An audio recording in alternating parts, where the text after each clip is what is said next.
wonder what's keeping Claire. Relax. You'd better enjoy your last moments as a bachelor. Who are those people over there? Oh, friends of hers, I think, from that newspaper she worked on. I wish she'd hurry up. I'd like to get the gang back to the newspaper. Well, that's Claire for you. Even late at her own wedding. You know, I really hate the lizard. What do you mean? Well, I speak now as her editor, not as a disappointed suitor. Claire'd never make a newspaper woman, and you know it. Oh, I don't know. She dug up more hot social stuff than anyone the Tribune had before. That takes talent. Personality, Hank, my boy, not talent. All right, so I appreciated her personality.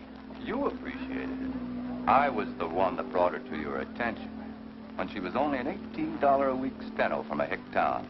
Remember? Very touching, Al. You can put that in your memoirs. She's marrying Hanneman now. Listen to the frustrated lovers. You know, if either of you guys had made furnaces instead of small talk, you might be in Hanneman's shoes now. Have one of mine.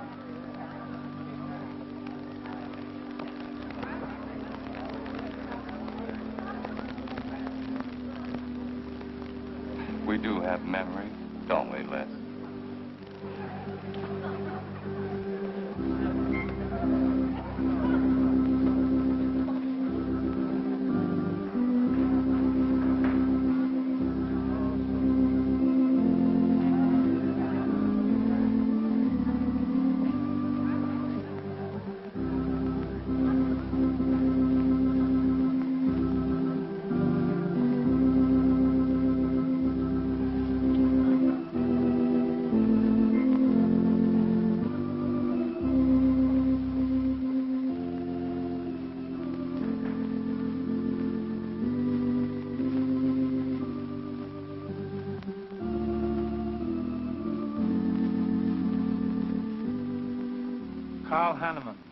Wilt thou have this woman to be thy wedded wife, to live together according to God's ordinance in the holy estate of matrimony?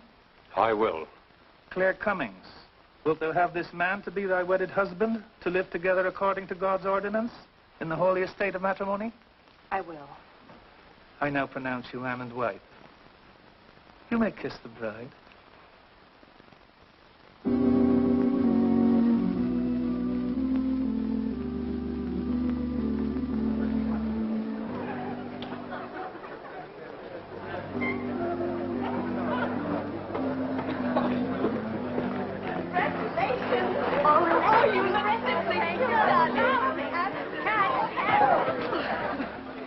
Don't tell me I'm going to lose another employee. Don't worry, Mr. Doyle. I don't even have a boyfriend. We better go in now and cut the cake. We'll have to hurry, darling, if we expect to catch that plane. I'll be right in. I just want to say my goodbyes to a few of the gang. All right, but hurry. Thank you. Thank you.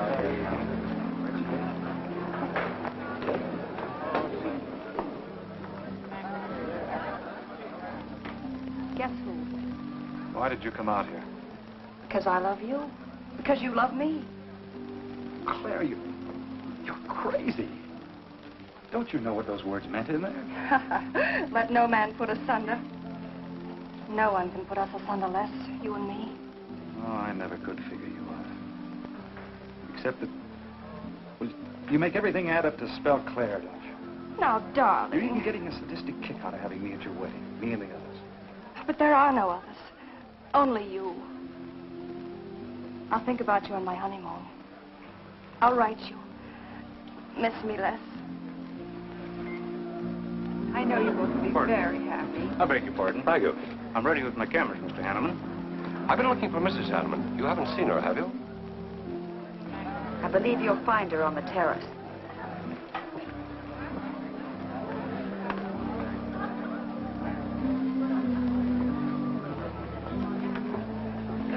Carl, why aren't you entertaining the guests? I've been waiting for you, my dear.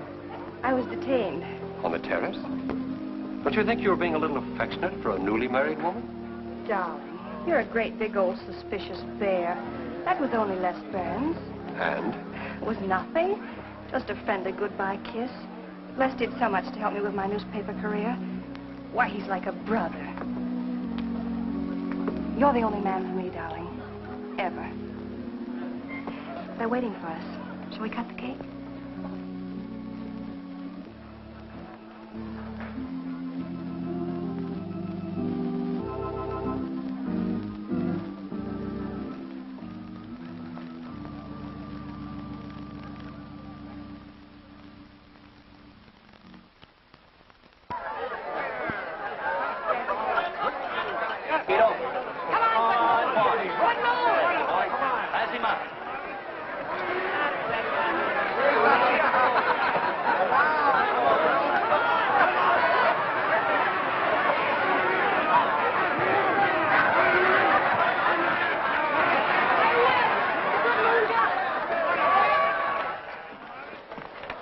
How much did you pay? $10.80. $10.80 for two. That's not bad. I win $540. Claire, you mean to say you bet $100 on that horse to win? Of course. In these places, you have to spend money to make money. You see now, I'll put $500 in the second race. High heels. Come on. Wait. That's being foolish. You're only out $100 if I do lose. It isn't the money. It's the principle of the thing. Principle? Carl, I don't understand you. With all you have. I've worked hard for what I have. Oh, I don't mean to be a tightwad. A little bet for fun is all right. But I have too much respect for money to throw it away on horses. Of course you're right. It was foolish of me to bet so much. Forgive me. Of course. Now, excuse me, I want to go cash these in.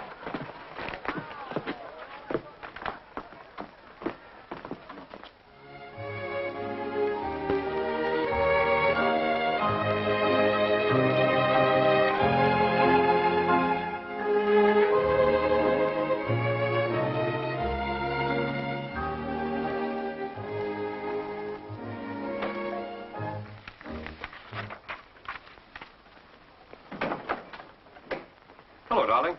Miss me? Back so soon, Oh, Carl. I went to the barber shop. Who are you writing to? June Taylor. You remember. Les Burns' secretary. She was at our wedding. Do you want to read some of the awful things I said about you?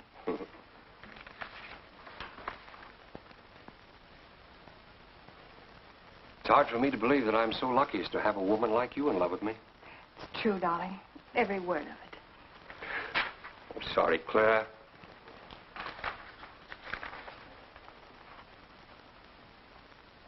My darling Les.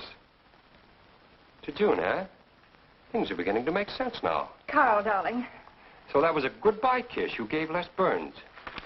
Well, Well, what do you want me to say? nothing. There's nothing you can say, I guess. I'm only glad I found out about it now. Carl, what are you going to do? I'm going back to San Francisco. We're through.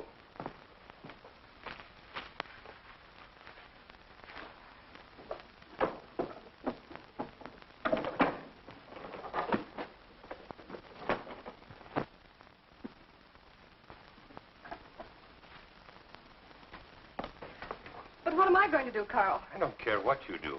But I have no money. Thanks to your great generosity. There's enough for the week's hotel bill. You've got that money from the racetrack.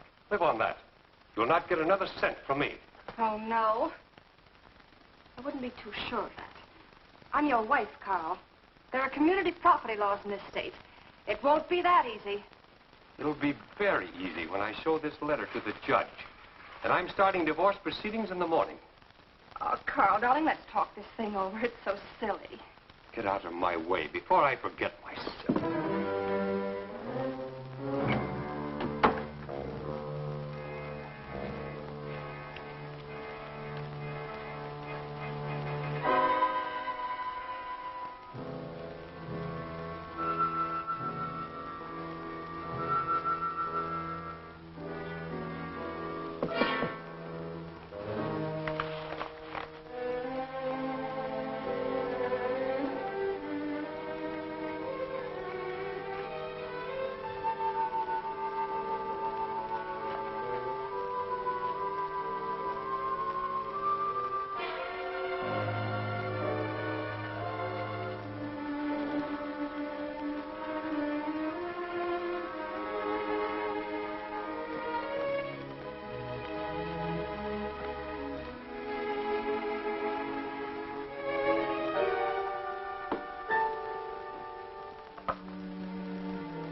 you please connect me with a house physician?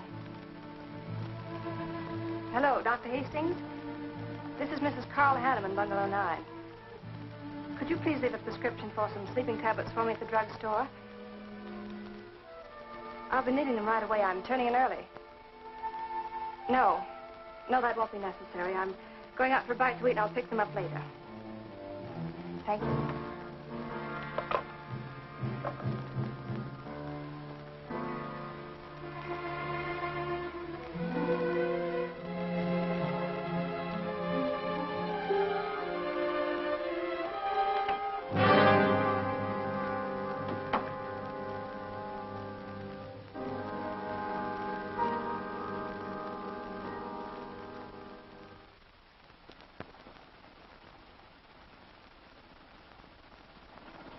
I want a new set of plugs in 42. Okay, Blackie.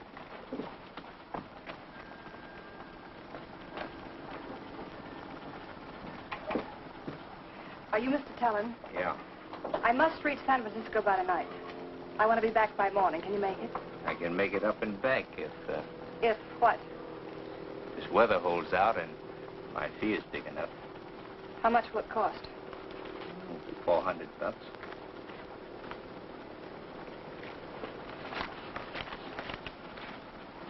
Why 5? I said 4. I know you said 4. I never made this trip. You never saw me.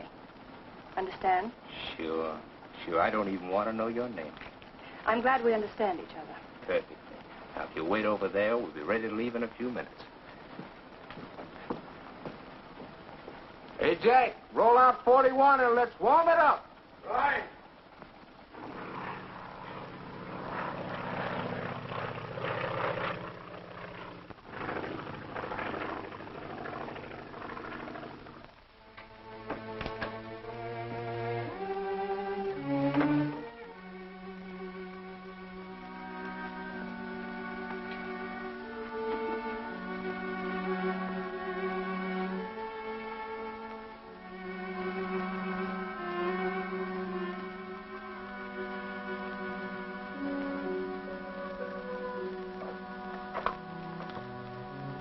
Room service, please. Hello. This is Mrs. Carl Hanneman, Bungalow 9. Would you please send a waiter over with the menu? Thank you.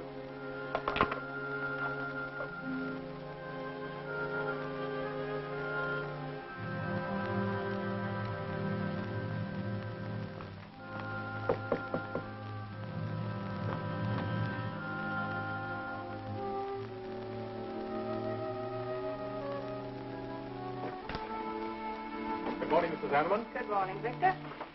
Let me see. I think I'll take some orange juice and toast, coffee. That'll be all.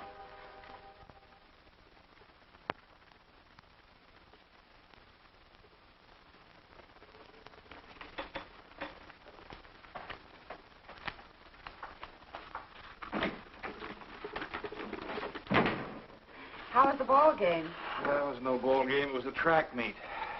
12-0. This all the mail today? Yes. By the way, I meant to ask you sooner, but I'm going to have a little dinner party tonight for a couple I know. You're invited if you're not doing anything. Well, sure. What's the occasion? They're going to be married soon. They're awfully nice kids. Married. And the trouble will really start. Mr. Burns' office. Long distance calling. It's Mrs. Hanneman. Hello, Claire. Hello, Les. I'm so glad I caught you at the office. How's the honeymoon? It was interrupted. Carl had to go back east yesterday. Business, he said. He wanted me to stay over, wait for him here. But I'm not. I'm coming back to San Francisco tonight. You think that's sensible? Of course not. But I'll see you again. Look, I want you to arrange a plane ticket for me. Reservations are so hard to get at this end, it'll be easy for you. All right, Claire. I'll take care of it tomorrow. Tomorrow won't do. I'm coming home tonight. Okay, I'll wire you back on the time. I know you'd help me. Be sure and meet me at the airport. I can hardly wait to see you. Goodbye, Les. Goodbye, Claire. June, get a hold of Hack Doyle. Have him get me a reservation on the 8 o'clock plane out of Los Angeles tonight. It's for Mrs. Hanneman. Are you planning to meet her? Yeah. Oh, I guess I'll have to cancel our dinner party tonight. It doesn't matter. Apparently Claire can get anything she wants out of anybody at any time. Can't she?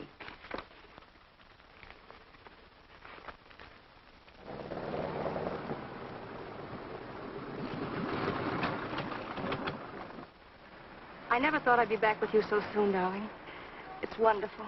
It's crazy. Then why did you meet me? I don't know. I do. Because you still love me, don't you, Les? I'll get over it. I hope Carl stays in New York for a long, long time. That seems a bit odd. He didn't arrange his business affairs so they wouldn't interfere with his honeymoon. Yes, I thought so, too. You certain you and Hanneman didn't have some trouble? What kind of trouble could we possibly have had? Quarrel of some kind? Perhaps over us? Now, wouldn't that be ridiculous? Giving him some reason to doubt me just so soon after we're married? What do you think you're doing now? You don't feel sorry for Carl, do you? No. No, I don't. But I should. Look, let's forget all about him. For a few days, anyway. Take me home, I'll change, and you can take me out to supper. Claire, I'd rather not go to the house. But I must freshen up, darling. I really must. You want me to be beautiful, don't you? Just for you? You are beautiful. See? There's nobody home.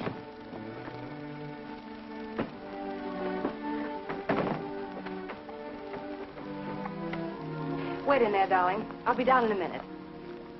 Come here. Oh, darling.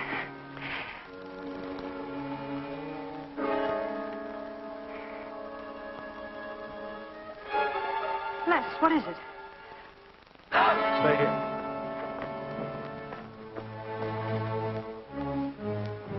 Carl.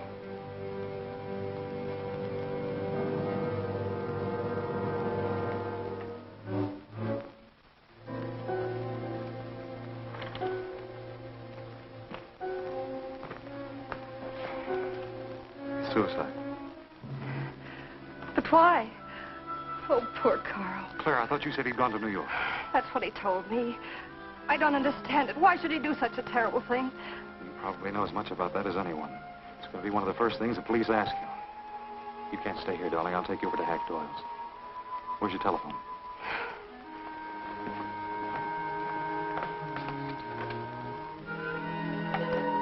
Police headquarters, please.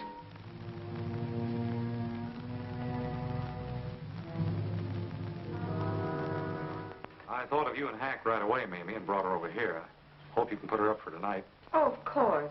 You can stay as long as you like, Claire. Thank you, Mimi. You're very kind. It's just too incredible. If you'd had any earthly reason. We were so happy. So very happy. And now there's... Oh, Hack, Claire's going to stay with us for a few days. Good. Plenty of room. The police are over there now. Murdoch said he'd stop by here later. You sure it was suicide? Fairly sure. A man in Hanneman's position, a beautiful wife, and all that money? I don't get it. I don't either.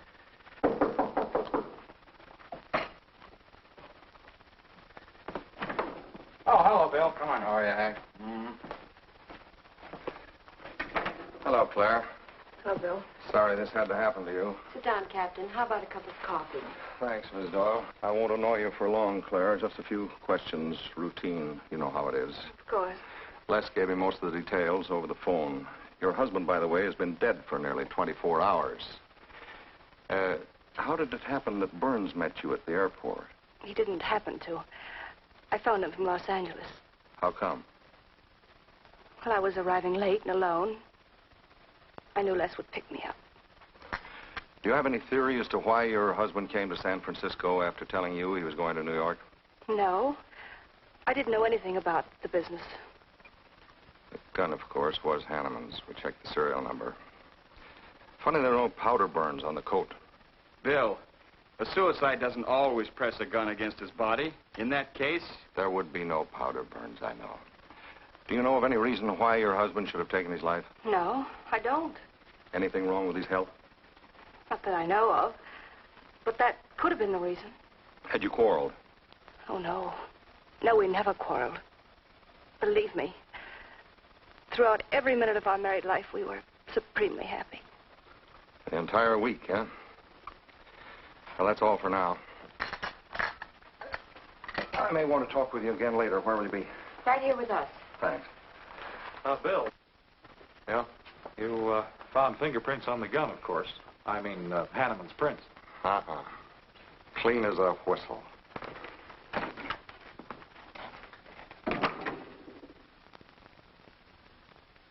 Doesn't Mr. Burns has the position you and Mrs. Hanneman found her husband? That's right.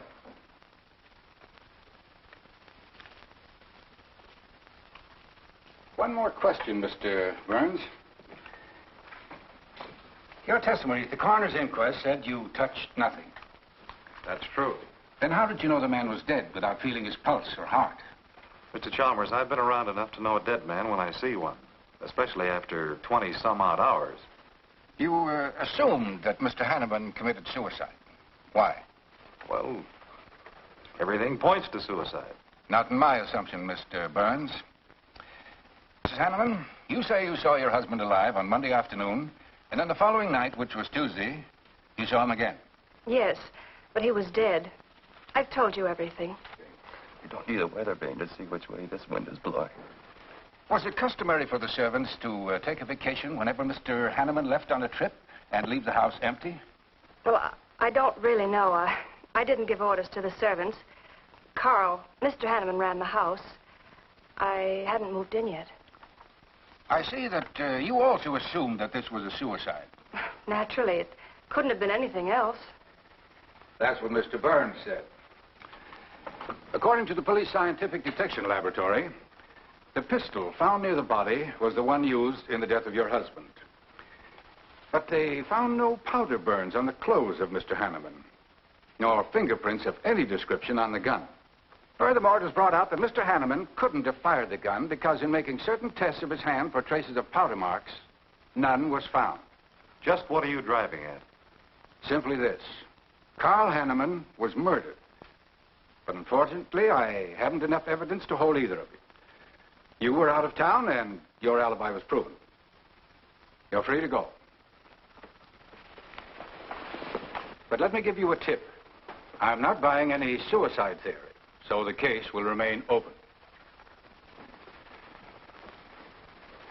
See you later, Ed. So long, Hack.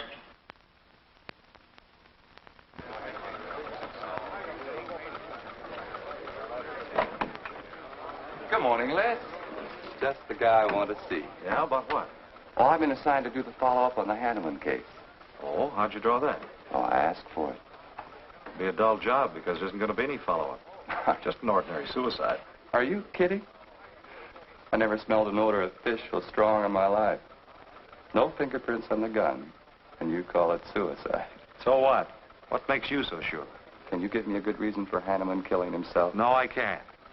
Perhaps he thought he had a good reason. And perhaps he didn't. So meanwhile, if I can dig up a plausible motive... Who asked you to dig up a motive, plausible or otherwise? I said, if I can dig up a motive, I'm willing to accept suicide.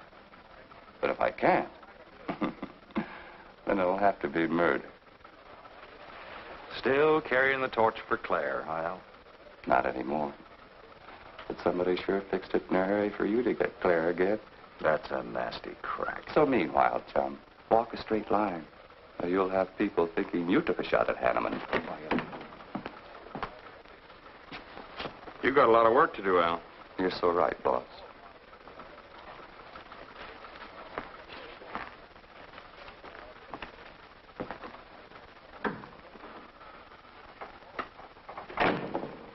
Sorry, Hack. How's Claire taking it this morning? I don't know. She's still asleep when I left. Les, I'm worried about this deal. Police aren't buying any suicide theory. Is that why you put Herrick on the story? Maybe. He might dig up a suicide motive. What's your slant? Well, Hanneman killed himself. Nice try, Hack. You're about as subtle as a punch in the nose. You think Hanneman was murdered, don't you? Maybe I'm protecting someone. It's possible. But I'd like to protect someone if it isn't suicide. Like who? Like you. Who had a better reason? Hanneman's death meant that you'd get Claire back and the $1,000,000 bucks. That makes sense to a lot of imaginative characters around this town. I don't believe it for 1 second. But I still think it's safer to sell the suicide theory if Harry can dig it up.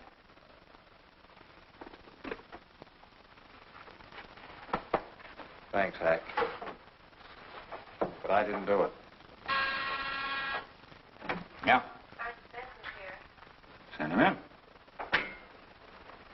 Well, they're on the job. Hello, Batson. What's on your mind? The DA would like to see you gents in the morning. Says it's important. About 10 o'clock. What do you want us for? Don't you know? Mrs. Hanneman's already got her invitation. See you tomorrow.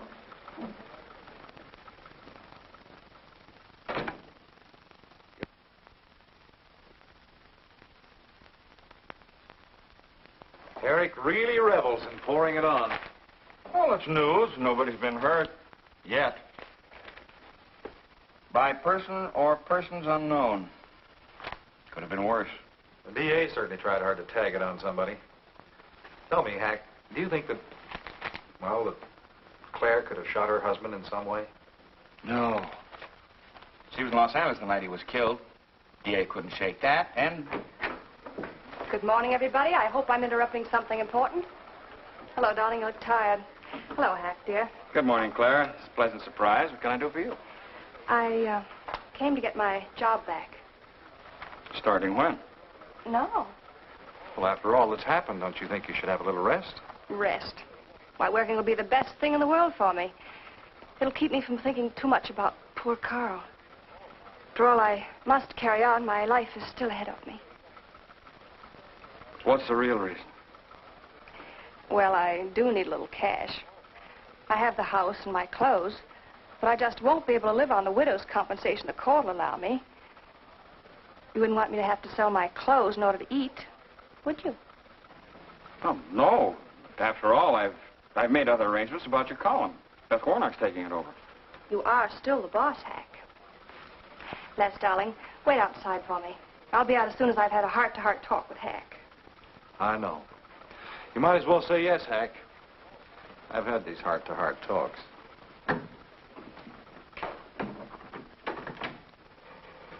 You will let me stay, won't you, Hack?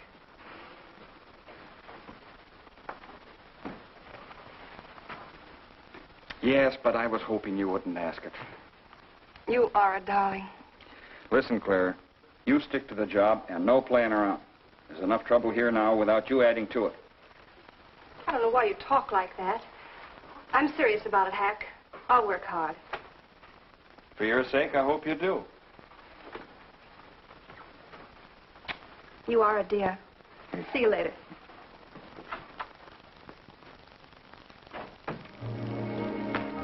Well, see you later, Al. All right. Hope you're friends. Yeah, old friends.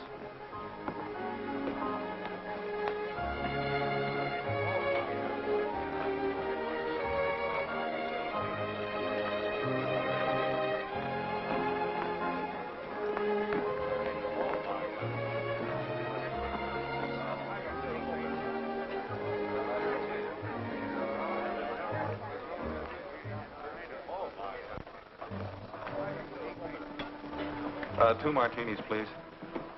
Chicken salad? Fine. Chicken salad for two. And coffee. Les, do you know a good lawyer? Yeah, why? Well, I need one to handle Carl's estate. What's the matter with Hanneman's regular lawyer? Ah, he's an old fuddy-duddy. I want someone whom I can trust to take care of my interests. Well, you might try Lawrence Carson. He specializes in probate work. Carson? Good. I'll call him tomorrow.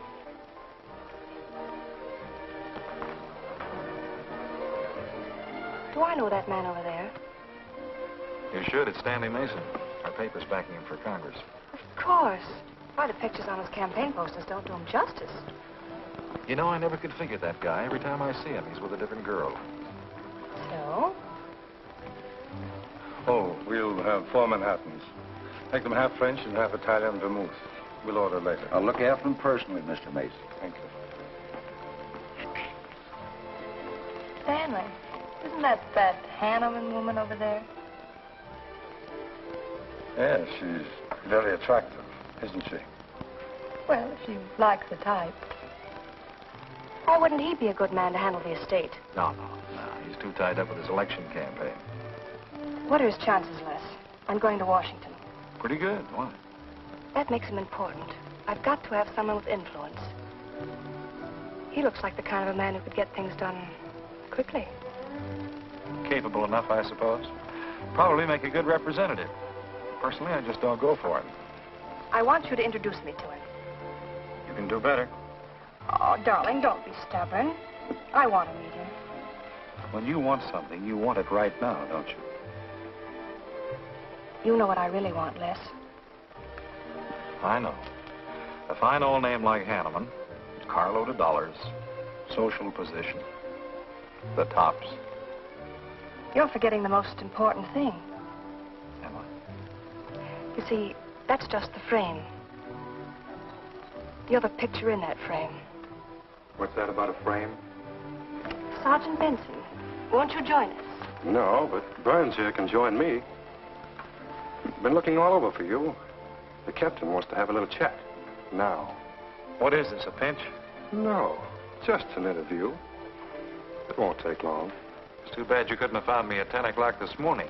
I was in a dentist's chair. I'm sorry, Claire. It's all right, darling. I'll wait for you here.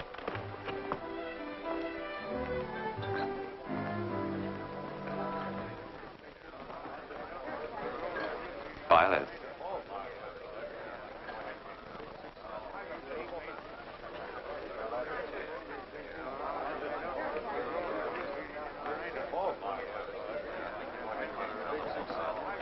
Hello, Al. Don't tell me they finally grabbed Les for murder. Wouldn't you like to hear me say yes? Yes. Well, don't stop the presses. Yet. You're the most composed dame I ever saw. I don't believe you give a hoot whether this case ever gets solved. Oh, but of course I do. Really. Say, Al, how well do you know Stanley Mason? Quite well. I've planted some of his propaganda. You can do me a favor. A big favor. I want to meet him. Might be a good idea. I remember I once introduced you to a fellow by the name of Les Burns. Promptly lost you. Excuse me.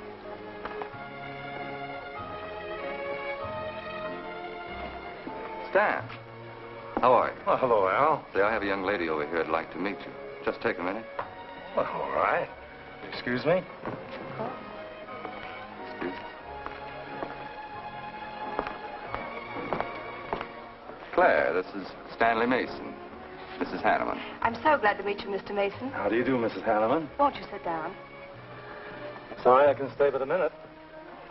I know you think me rather forward, but being an attorney, you can understand my predicament. I'm desperately in need of someone to administer my late husband's affairs. I thought perhaps you could help me. Well, I hadn't intended on taking on any more work this summer. My campaign requires so much attention.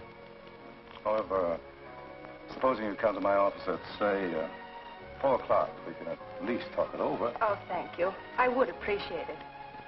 Here's the address. So, until then... Oh, excuse me. Sorry. Thank you, Al. Don't mention it.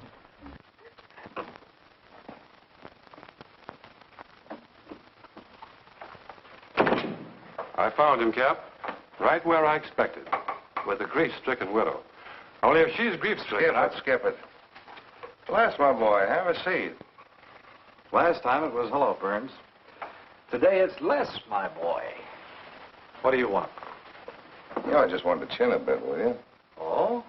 I didn't know I was that interesting. You live out in the Hanneman neighborhood, don't you? No, and you know it. But you go out to that neighborhood quite often, don't you? Yeah, so what? To visit friends. Oh, sure, that's right. There's Hack Doyle and his wife, June Taylor. Say, there's a clever little girl, huh? Your secretary, huh? Since when have you become so interested in my secretary? I thought you were a happily married man. Weren't you out in that neighborhood the night Hanneman was shot? Monday night? Uh-huh. No, I wasn't. I played gin rummy with the boys in the press room. Went home to bed about 10 o'clock. He read the testimony, did the checking. Come on, Murdoch, what's on your so-called mind? Funny, we can't find any record of where you were between 10 o'clock and 8 the next morning when you had breakfast at Drake's coffee shop. Nobody saw you around your apartment house. Nothing so strange about that. People in my neighborhood mind their own business. I spent the night sleeping. You got an edgy temper today, Les. Aren't worried about anything, are you? I'm annoyed. Until you and the DA get this thing settled, nobody will get any rest. We may have the answer quicker than you think.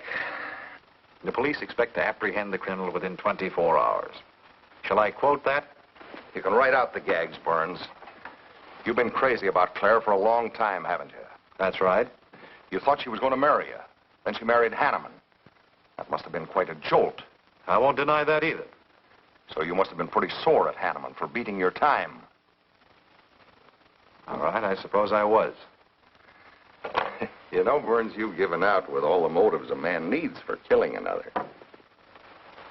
You don't need motives, Murdoch. You need evidence. Evidence? You just told me that you weren't near the Hanneman home last Monday night. I wasn't. And how do you account for your cigarette case being found on the Hanneman garden, still wet from Monday night's rain? I don't have to account for anything. To throw cold water on your mastermind, I tossed that away right after the wedding. Anything else you want to know? No, that's enough. Next time, be more careful when you talk to the captain. Listen, Mr. Benson, if I've hurt the captain's feelings or yours, arrest me. And I can sue, and you'll be back writing tickets for jaywalkers.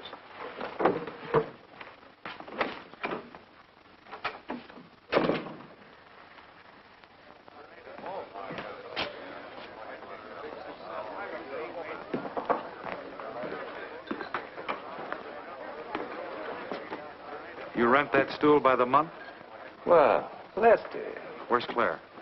Oh, Claire isn't here. She had an appointment. Did she go back to the paper? Uh-uh. No, about this time, she should be walking into the inner sanctum of that courageous and fearless champion of the people's rights. That distinguished candidate for the Congress of these United States. Mr. Stanley Mason. You sound like you're on Stanley's payroll. Mm-hmm. I introduced them. You seem to have a talent for that sort of thing. Thank you. I believe that's all the information I need, Mrs. Hanneman. I can't possibly find words to express my gratitude in your consenting to help me. Oh, believe me, it's a pleasure. A little pressure in the right places should settle the matter quickly for you. Thank you again, and good luck in the election. Oh, thank you. I suppose you'll be leaving for Washington immediately if you do win. Yes, if I win. You will. I know you will. Well, I really must be going. Oh, can't I drop you off somewhere? I'm sorry. Not this evening. Mr. Burns is taking me home. He's the gentleman you saw me with today. I'll call you tomorrow. Perhaps we can have dinner and talk some more about your problems. Splendid. Goodbye.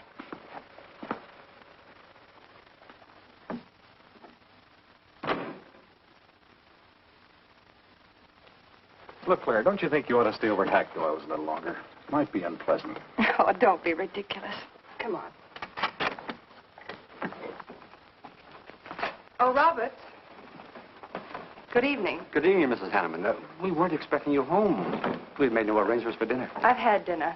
Please take my bags to my room, and you and Christine take the evening off. I shan't be needing you. Thank you. Oh, Mrs. Hanneman, I just wish to say on behalf of Christine and myself that we're pleased that you're home, and we'll do everything we can to make you happy. Why, thank you, Roberts.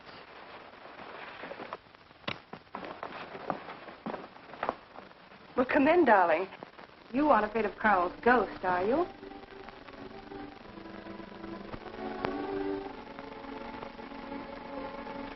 You'll never be happy here, Claire. Nonsense. I've done a little refurnishing. Well, that ought to help a little. Les, what did Murdoch want with you? You had an idea I might have paid a visit here Monday night. You didn't, did you? Of course not. It also seems I had a motive to kill Carl. But of course you did. If you were that kind of a person.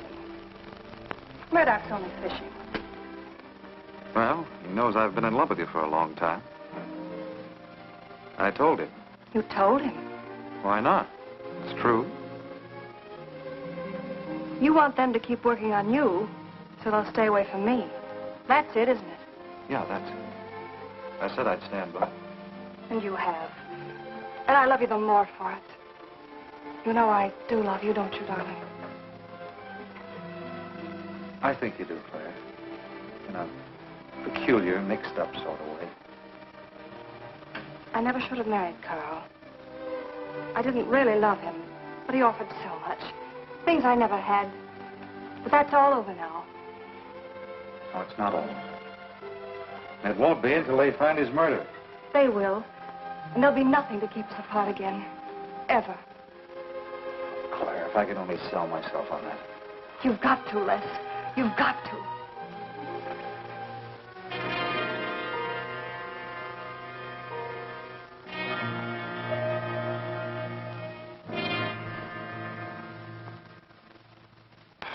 That little tidbit straight from the horse's mouth brings us to the 3:00 mark for today. See you around about this time tomorrow. Les Burns. You're pretty sharp today. That's the best column you've done in 2 weeks. Thanks. You say so. It must be all right.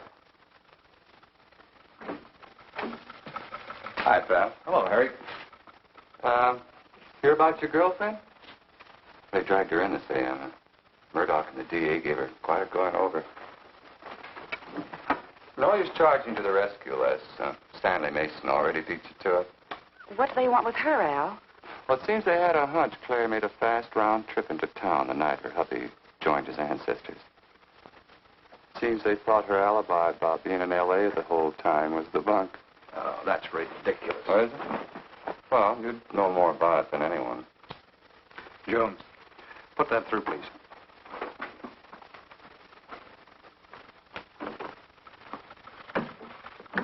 Okay, Al. You're so much smarter than Murdoch. Spill it. Oh, I'm not saying I'm smarter. But I do know Claire better than he does. And I know you. Meaning what? Claire never lost any interest in you before, during, or after her marriage. And that doesn't prove it happened. With all that wampum at stake, this whole thing could have been planned weeks ago by both of you. I'm fed up with your dirty cracks. Now get out! Wait a minute. Look, Junior, one of these days I'm going to be too late and you're not going to have any teeth. Mm-hmm. You're so right, boss.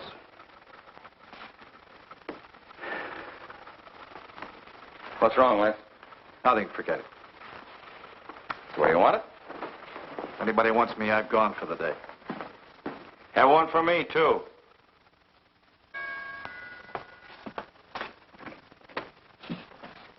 Where's Miss Hanneman? I gotta see her. Is she in?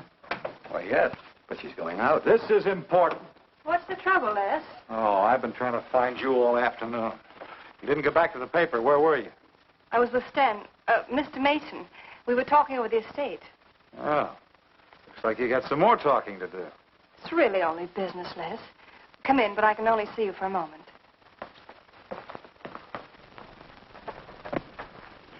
You've taken on quite a package tonight, haven't you, Les?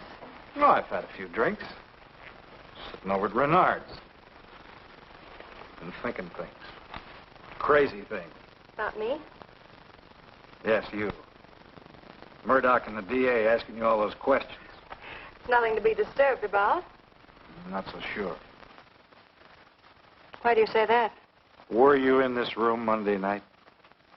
What? Why, you know I wasn't. I don't know anything. But I wouldn't lie to you. Have I ever, Les? Claire, there's only two people who could have profited by Hanneman's death. I'm one of them. You're the other. Why, how dare you come in here accusing me? You only married Hanneman for this. You've admitted it a dozen times. But I didn't kill him. How can you even think it? I didn't kill him. I didn't say you did. But if you know anything, you've got to tell me. Were you in this room Monday night? No. You might have come in, seen someone. I've got to know. Stop shaking me. Then tell me the truth. Let go of me. I thought you were going to stand by me. Why, you're drunk. I'm only trying to help you and me. Ha. Help me. You're accusing me of murder. How do I know you didn't kill him? You were in town. Claire. I've as much right to accuse as you have. But I'm not accusing you. Get out of this house. I once said I couldn't figure you out. I can now. You're not a normal woman. You're not warm. You're cold, like ice. Yeah, like ice. Blonde ice. Get out of here.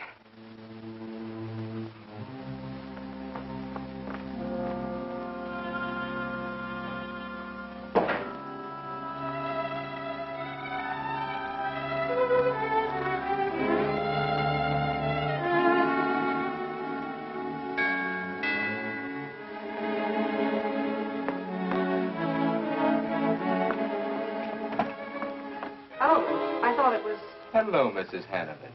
I don't believe I know you. Sure. Sure you do. Let me come in. We can talk better inside. In there. Now, what do you want? Well, I saw your picture in the paper, and I found out who you were. I figured we could make a deal. Deal? I was going to call on you last night, but you had company. And I had to see you alone. What kind of a deal? Seems that plane ride last Monday night returned big dividends. I paid you to forget me. I thought I could trust you. Sure. Sure you can trust me. But it's hard to forget murder for any $100. Why, you dirty double... I don't like that word. All right, we'll forget what happened to Hanneman. I'll go along with you on that suicide story. That is, providing there's a little consideration of, let's say, 50 grand. $50,000? Why, I don't have that kind of money. This estate's in probate. I won't receive a thing for months. I can wait. But in the meantime, I'll take this. I know a little man who'll lend me money on it. All right. All right. Just don't come near this house again. But I will keep in touch with you. Quick, out the terrace door. And don't forget, Mrs. Hanneman, I'm not kidding about that 50G.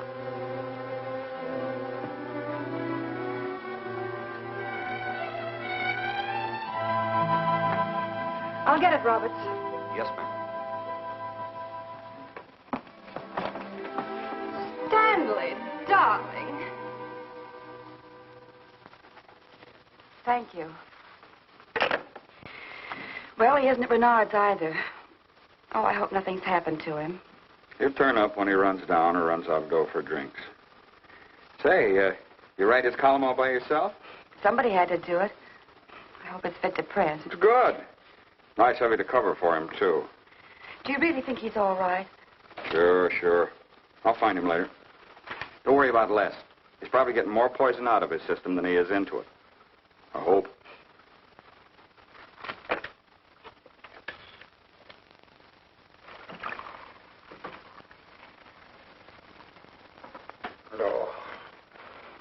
Oh, June. Oh. See if you can give me another head, will you? This one's not going to do me much good. You certainly had a little trip for yourself. I guess so. What day is it? Tuesday. Holy mackerel. What happened to Sunday and Monday? I took care of them for you. Oh, you would. Who found me, Hack Doyle? No. Claire. Claire? Mm-hmm. You were trying to convince the doorman at the top of the mark to let you out on the roof. It was the only way to the moon. Oh, brother. The moon? Looks like I wanted more than a little trip. Here, drink this. It'll make you feel better. Guess I've been the horrible example, huh? You no doubt thought you had a big reason for getting tight. I had to get away from something. Something wasn't good for me. Have any luck? I don't know. I'm never going through this again, I can assure you of that. June. Well, I guess I'd better get back to the office. Thanks a lot for looking after me, June. I'll be down after a while, if I can make it. Don't hurry.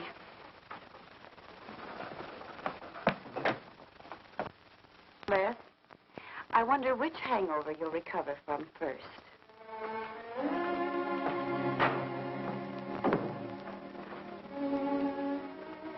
I thought we were all washed up, Claire. Les, for everything I said the other night, I'm terribly sorry. I guess I was a little mixed up myself. Forgive me, darling. I must have been out of my mind to say such awful things to you. I realized the truth later. You were afraid for me because you loved me. That was it, wasn't it? Yeah, maybe it was. I just couldn't believe that. Look, let's forget all about it. We know there's nothing to worry about. There never was. We know that, don't we, Les? Sure, Claire. Sure. Oh. Here's to our new congressman. May your career be long and successful. Thank you, darling. Jeff, but aren't you both a bit early? I only wish I could be as sure of my future in psychiatry as you can be of your future in Washington. Doctor, you were analyzing me at dinner, the workings of my mind. Do go on. It's very interesting. I've never been psychoanalyzed before, and your deductions amaze me. Claire, I warn you, if Jeff continues, he'll have you convinced you're batty. Simply because your father ran away with another woman and your mother was relegated to hard work. Stanley doesn't quite believe in the powers of psychoanalysis, Mrs. Hanneman. But if either of you could spend a day in my office listening to some of my patients, you'd see the logic of my deductions. Or any psychiatrist's, for that matter. Oh, don't mind Stanley's cynicisms, Doctor. Yes, Robert? Telephone for Mr. Mason. Excuse me. Certainly. I was telling you at dinner that I believed that money, clothes, adulation, etc. was a necessity with you. That some people are impelled towards an objective without even consciously knowing why. Is there something criminal in my being ambitious? Why, no. Criminal? Of course not. Unless your ambitions take a perverse form, then you'll stop at nothing, right or wrong, to get what you want. They say the female of the species is deadlier than the male. Go on, Doctor. Sorry to interrupt, darling. It was my campaign manager. He arranged a last-minute radio interview for tonight. I'll have to leave. You can drop me off downtown, Stanley. I'll get my coat. All right. You forgive me, darling? Of course, honey. I'm so proud of you. Well, I almost forgot the good news. I had lunch with the DA this noon. It looks like Hanneman's murder is going to be filed away under crimes unsolved. It's their opinion that it must have been done by a burglar. Oh, I'm so glad, really. Now I'll be able to go with you to Washington with a clear conscience. Say, you haven't told any of your friends about our plans, have you? Oh, no, of course not. Good. We'll surprise them tomorrow night. Yes, we certainly will. Ready? Yes, thank you.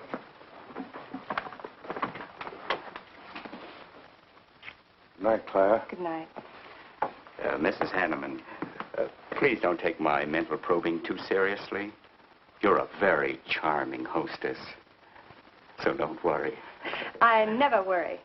Good night. Good night.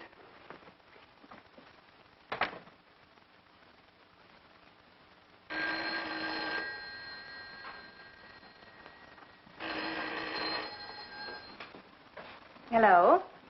Yes, this is Mrs. Hanneman. That's all right, Roberts. I'll take it. Hello?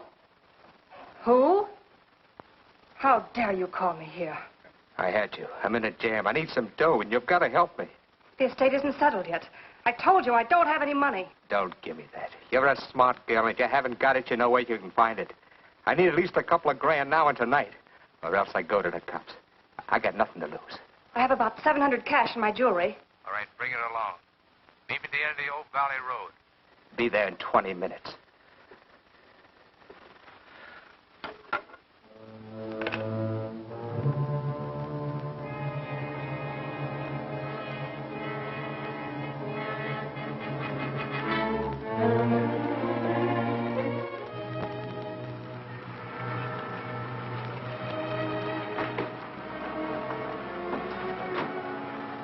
Did anybody follow you? No, Then stop being nervous. I'm not nervous. You are. All right, give me this stuff and let's see if I can use it. These look all right. I got into the bookies for a couple of grand. They're bad little men. And I've been stalling. Tonight they told me, pay off or else. They wouldn't kill you for $2,000. They'd kill for a lot less. That's why I had to put the bite on you. Thanks, Mrs. Hanneman. I wouldn't double-cross anybody. Not unless I had to.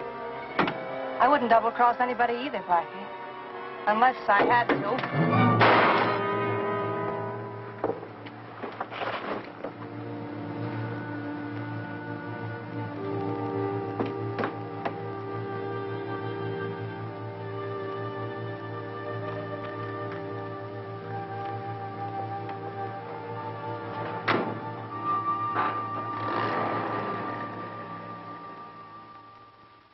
First returns have been received from the 12th precinct. Mason, 311, Jeffers, 282, and Allen, 91. That just about cinches it. If I can do that well in the 10th, I can carry them all. My gratitude, Doyle. Without your paper in back of me, I wouldn't have had a chance. Think nothing of it, Mr. Mason? We're glad we backed the right man. Well, it looks like you're in, Mr. Mason. Congratulations.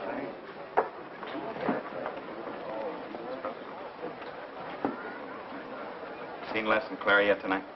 No, I guess she's waiting to make her grand entrance. That's about 100 times you've asked for them, huh? What gives? Nothing?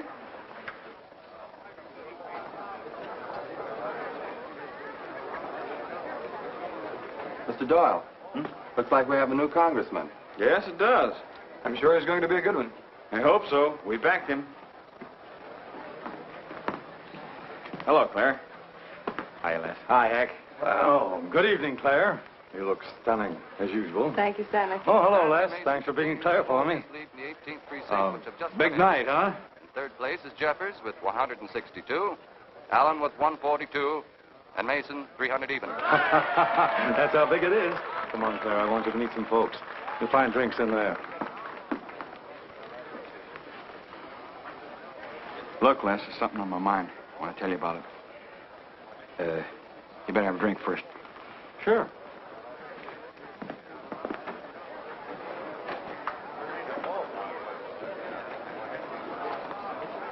Hi, folks. How's the brawl? Well, at least the liquor's good. Well, Junie, aren't you a pretty thing tonight? Well, it's about time you noticed me. The trouble with you men is you always have ink in your eyes down at the office. Have a fresh one? No, thank you. This will do. Les. I'll talk to you for a minute. Excuse us. What gives? Did you come with Claire tonight? No, I came with my Aunt Martha from Penobscot. No, I'm serious. You saw her come in with me. You better get her out of your system, but right now. What are you talking about? Things are fine with us now. She couldn't be sweeter. You should have seen her earlier, helping me get things ready for that little party up at my place tonight. How about a speech, Mr. Mason? We haven't had one. Come on, Stanley. Yeah, give us a speech. That's all I need. Now, wait a minute. Speech? All right. If you want a speech, you shall have it. Ladies and gentlemen, I want to introduce to you a very lovely young woman, better known to you as Claire Cummings. I am happy to announce that she's bestowed upon me the great honor of consenting to become my wife. This is a dirty, low-down trick, but I'm glad it's happened. Someday I'll tell you why.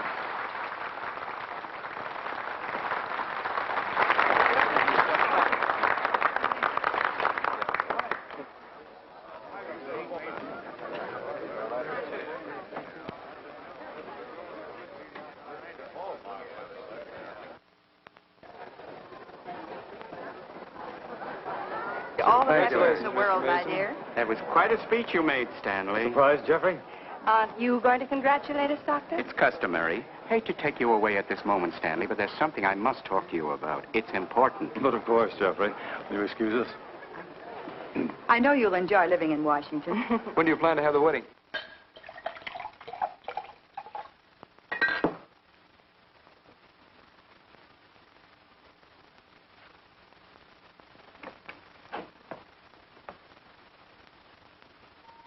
Don't look at me like that, darling. And what are you doing here? I wanted to see you alone. Sure, not a husband in sight. Dead or alive. I didn't have a chance to explain. No one can put us asunder, Les. You and me. It was more effective last time with wedding music, remember? Oh, you're cruel. I didn't mean to hurt you, and you are hurt, aren't you? That's how much you bother me now. Not a quiver. What about your heart? Claire Cummings, Hanneman, Mason. If this keeps up, you won't be able to get your initials on your silverware. I can't help it, Les.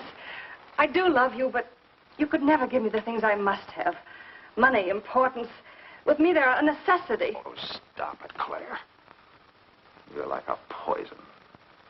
Take a little bit and you're finished. But too much becomes an antidote.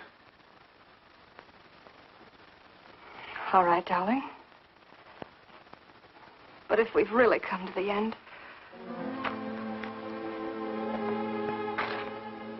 Stanley. Do you mind, Burns? I'd like to say something to my fiancée alone. Not at all, Mr. Mason. Not at all. Go right ahead.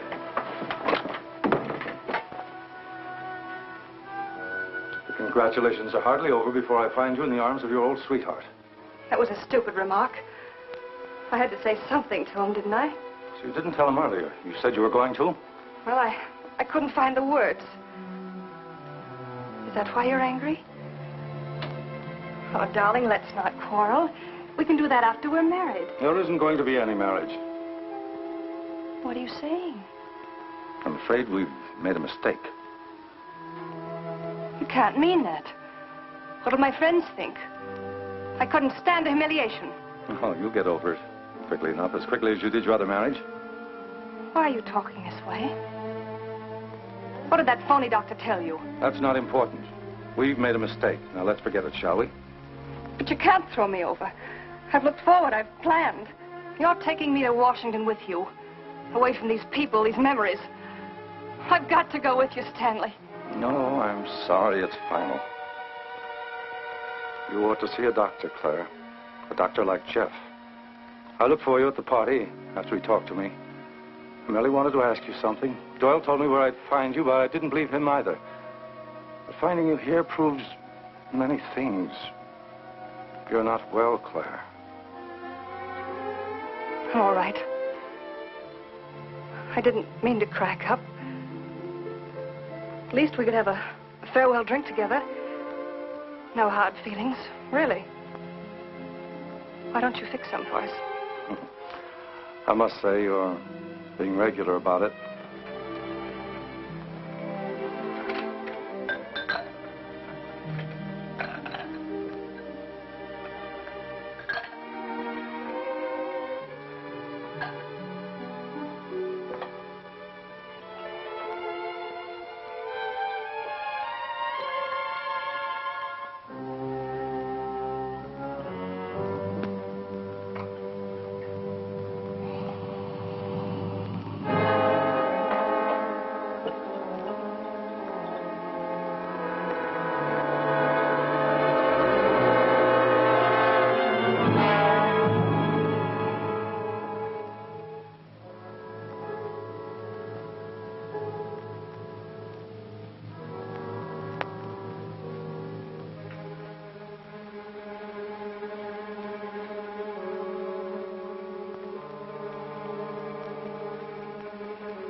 Claire.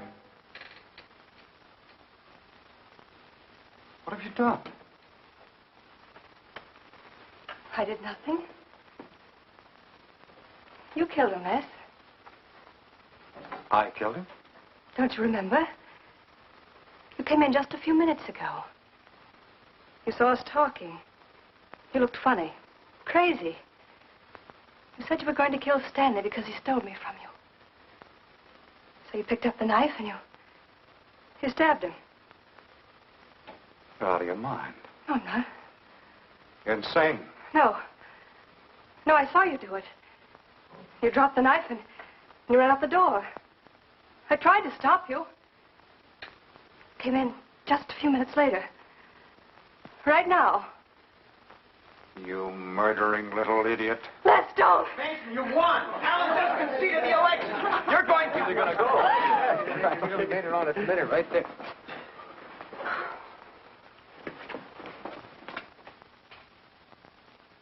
So you see, Doctor, the evidence is really stacked against Les Burns. I and the others feel that he's absolutely innocent. Now, I asked you down here to see if there wasn't something you could do to help us prove Les is innocent and Claire's guilt. Because just as sure as my name is Hack Doyle, she's framed him. I agree with you 100%. I am positive that Mrs. Hanneman killed Stanley. But because of her testimony and finding the knife in Les's hand when you arrived at the scene, the police could come to only one conclusion. Surely there's something you can do to help him. He's innocent. I know he is. Look, you were once connected with a big city police department. Then you must have run across cases of this sort. I know now that Claire Cummings is a nut if I ever saw one. Yes, you're right, Mr. Herrick. I'll at least have a try at it. I'm just as interested in finding Stanley's murderer as you are in proving Mr. Burns' innocence.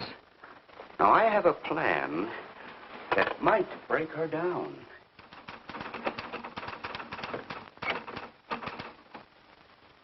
Well, good morning, Dr. Clippinger.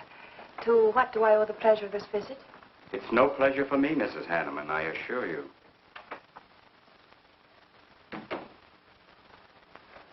I just came to ask one question. Why did you kill Stanley Mason? What? How ridiculous you are, Doctor. Am I? You see, I had a talk with Stanley last night concerning your betrothal and advised him against it. It's safe to assume that when he came to tell you there wouldn't be any marriage, you killed him in a fit of anger and then concocted a story to implicate Mr. Burns. It's the most absurd accusation I ever heard. You seem to forget that Les Burns' fingerprints were found on the knife and that he was seen standing with it in his hand. The police have all the facts, Doctor. Not all of them. All they need to convict Les Burns. Do you mind if I finish my column? No. Why, no.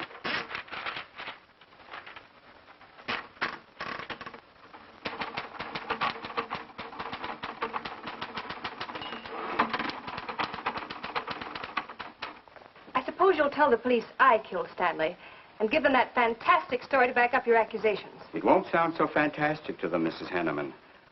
I discovered one or two other flaws in your story. They'll laugh at you. It's insane, absurd. Oh, you're wrong.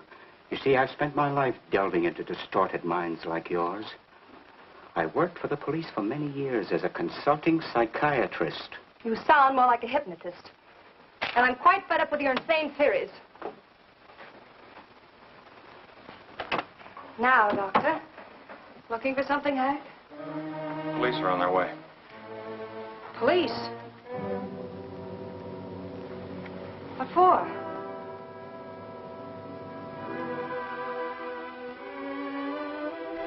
Oh. I see the three of you dreamed this one up. Well, as long as you're going to have me arrested, you might as well read my last column. Go ahead, read it, Hack. Read it out loud. I killed Stanley Mason. I killed Carl Hanneman. I killed Blackie Talon. You didn't know about Blackie, did you? You hid that story on page 5. Unsolved robbery and slaying. I killed Stanley Mason because he no longer wanted to marry me. Stanley Mason was the top of the ladder for me. The top rung. I had money. And now I was going to have position. He was taking me to Washington with him. I could leave then without making the police suspicious. Clever of me, wasn't it? Why did you frame Les Burns? Why? Because he caught me with blood on my hands. Because at last even he had discarded me.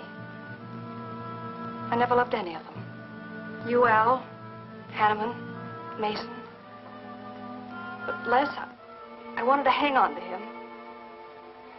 He was of no use to me, but I couldn't let him go. Maybe I did love him. Hello. Miss Cummings? No, she's off. I'm glad you confessed, because you never could have gotten away with it much longer. I would have, but to you, Dr. Clippinger. You with your slimy scientific snooping. As soon as you came in, I realized it was you who turned Stanley Mason against me. You sent him to his death just as much as I. Sit down, Claire. Why, but for you, I'd have everything I ever wanted in life. I hated you because you were the first man who ever saw inside my mind. And I'm going to kill you. Let go of my arm!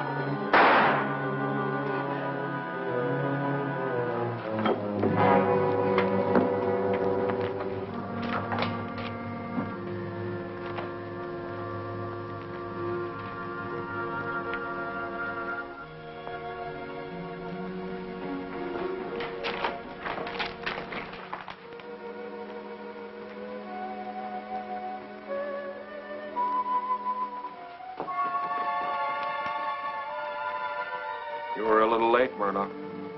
Well, it was probably better this way. I can scarcely believe it. A woman as beautiful as that. You didn't know her very well. None of us really know her very well.